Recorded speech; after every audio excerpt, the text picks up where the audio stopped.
The Prometheus had been a joke for 15 years.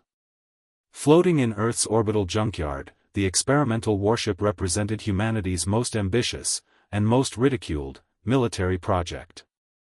Admiral Chen remembered the Senate hearings, the budget cuts, the mocking headlines, trillion-dollar failure, and the ship too broken to fly.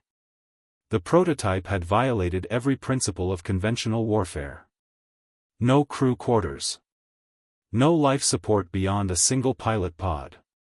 Every cubic meter dedicated to experimental weapon systems that theoretically could work but practically never did. After 3 years of failed tests, Earth Command mothballed the vessel and pretended it didn't exist. That was before the Imperial sovereignty arrived. High Regent Valkoth surveyed the primitive human homeworld from his command throne.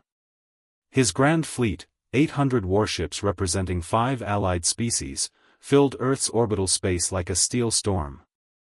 The ultimatum had been simple: submit or burn. Earth's response had been unexpected. A single vessel emerged from the debris field. Valkotha's tactical officer analyzed the readings and laughed. "My Regent, they've sent a derelict. It's barely holding structural integrity. No shields, minimal power signature. A gesture of surrender?"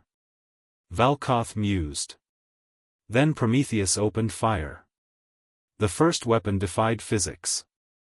A gravitational lance that didn't destroy ships, it compressed them.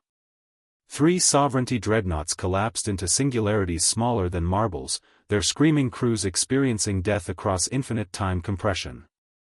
Valkotha's composure shattered. "Return fire. All batteries." The fleet unleashed hell. Plasma torrents, quantum missiles, particle beams, enough firepower to crack a moon. The Prometheus didn't dodge. Didn't raise shields. It absorbed everything. The second weapon activated. Every bit of energy the fleet had thrown at the prototype reversed course. The ship had somehow converted kinetic and thermal energy into a feedback loop. Valkoth watched in horror as his own weapons rebounded, magnified tenfold, tearing through his fleet like a scythe through grass. Explosions cascaded. Ships broke apart. Escape pods scattered like frightened fish.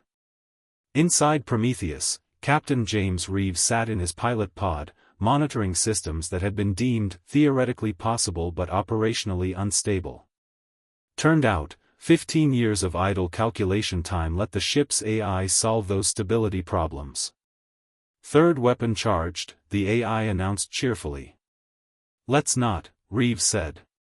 "I think they get the message." The gravitational lance had been terrifying.